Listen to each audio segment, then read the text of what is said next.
I'm Michaela. I'm going to be your interviewer. Hi, nice to meet you. You're ready to start now. Okay. Okay, so you're applying for the audio associate position at Open Hill, correct? Yes, that's correct. What drew you to this program?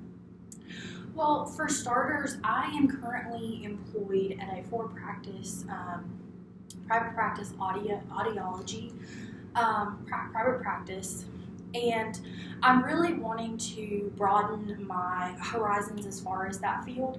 So I was drawn to this, particularly for the pediatric population that I would be working with. Have you had any experience working with children or adolescents? Yes, with children. During high school, which it sounds like it was a long time ago, but I was actually fortunate enough to go to an early college high school, which meant that I graduated with an associate's degree as well as my high school diploma at the same time. So I actually just graduated high school 2 years ago. But during high school, I was fortunate enough to work at a daycare facility where I was in charge co-teaching 12 1- and 2-year-olds. So I have definitely had experience working with children, and I feel that those skills would definitely help me in terms of working with the pediatric population at Novant. Okay, awesome. So as you know, interpersonal skills are extremely important in this position. You're going to be working with people, and you're going to have complex patients, and sometimes even have like developmentally disabled patients. So can you give me a time where you had a conflict with another person and how you handled it? Yes, thank you for that question. Actually, a time that I recently experienced at the audiology clinic that I worked at, I had a conflict with a supervisor over what we were charging a patient. I had quoted a patient the wrong price. I didn't talk to my supervisor before I quoted the price. I just quoted it straight from the customer service representative, and the supervisor then called me back and let me know of my error and informed me that I should definitely talk to her in the future. So looking back, I came in conflict with her because I didn't understand why we were not charging her the price that the customer service rep quoted me. But now looking back, I'm aware that the company has specific pricing and how we set up our pricing. So looking back, I would definitely go off of, definitely run it by the supervisor before I quoted the customer. Thanks. So what are your strengths? I am definitely, I would consider myself to be a leader. As an example, I have had lots of experience leading groups, being a project manager. The high school that I went to, leadership was in the name. We were the Collaborative College for Technology and Leadership. So even throughout high school and in my college career, I've always been driven to get a team to work together, as well as making sure that we make aggressive deadlines and that we achieve those deadlines. So I'm very organized when it comes to scheduling and things like that, so I feel that that's also a strength that I have as well. How do you think those strengths will help you in this position?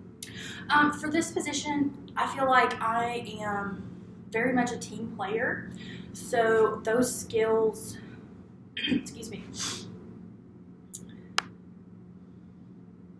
as well as being a team player, I'm also willing to, do whatever is necessary to make a deadline. As far as helping my patients, I'm willing to take charge and stand up for those patients and do advocacy work as necessary. What would you say your weaknesses are? I would say a weakness of mine can be perfectionism. I know some people might think that would be a strength, but that has always been a fault of mine. I'm very, very nitpicky, so something might be good enough for somebody else, but it's probably not good enough for me. Have you taken any steps to work on that weakness?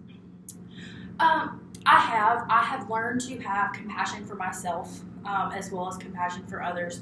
So I feel that realizing that something is not going to be perfect every single time, but I can make steps to achieve that.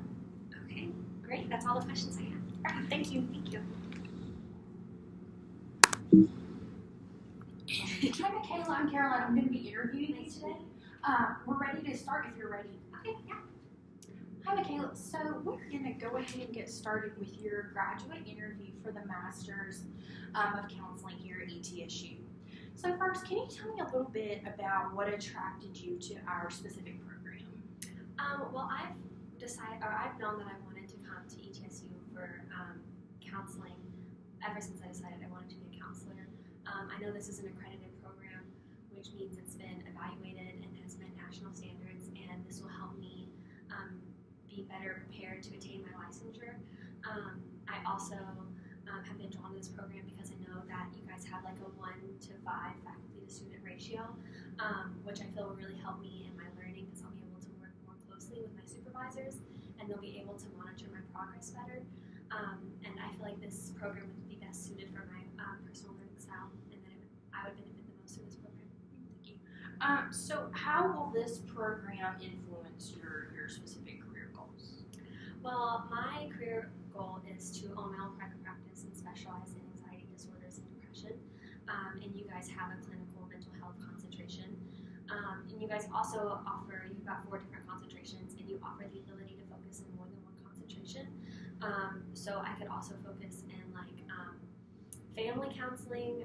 That way I could better suit my practice if someone was dealing with like family problems or if their family didn't quite understand what they were going through. It could help me improve on my work as a counselor. Thank you. Can you give me an example of a time that you came into conflict with a professor or a student? Yes, I was in a group project for a class with one of my group project, sorry, but one of my colleagues just didn't really like show up to any meetings or anything. They always just had an excuse, and this was a pretty big project. It was like our final project of the class. So after like the second or third meeting that they stopped showing up to, I just reached out to them and I was like, hey, like, is anything going on? I want us all to like succeed in this class, and your participation is like really important. So I just want to like make sure that you're doing okay. If there's anything we need help with, we're discussing a lot of these meetings, and if you're not able to come, then you're going to miss out on a lot for the presentation. And it turns out they were actually having a family issue, and I was like, I totally understand that. Like, if there's anything you need, like help with, like, we're here for you. And if like a certain meeting time doesn't work with you, like we're happy to like work with like your issue and making sure that you get the information that's needed for this project as well. Okay. So then, could you tell me a little bit about the outcome? Like, did you guys end up succeeding on the project? Mm-hmm. Yes. After talking with him, he was like, yeah, I just like, he realized more so that like his communication was important, and that like we're like a group, and it wasn't just like us individually working on stuff. Like, it was a group project, and that just like reaching out and just saying like, I'm not gonna be able to make this time, but I can do this time instead. We were able to like reschedule it and work with him, and then since he had already missed meetings previously, we had like an extra meeting just to kind of like go over everything that we had already been working on. Thank you. So tell me a little bit about, have you had any shadowing experience, any working in clinic type things? I have not had any experience in a clinical setting, because typically those, are like, you've got patient confidentiality, so I can't really sit in. However, I have had like experience in like school counseling, and like shadowing a school counselor at my old high school for a while over the summer. Okay, and how do you think that specific shadowing experience will help you in our program? Well, it was a different field of counseling that I got to see, but it still dealt with a lot of the stuff that I want to deal with, because you still have students that are going through like mental illnesses, and some of them don't have the resources to go seek outside help, so they still dealt with anxiety and depression and stuff of that sort. But I got to talk with someone who is a licensed counselor, and I got to get some information from them regarding like the program what kind of what I should expect, and like how I can strengthen myself for the program, and like how I can improve on certain skills and what skills are needed for that program. Awesome. Thank you. Thank you for your time. I think that's all we have for you today. It's nice to meet you. Nice to meet you too.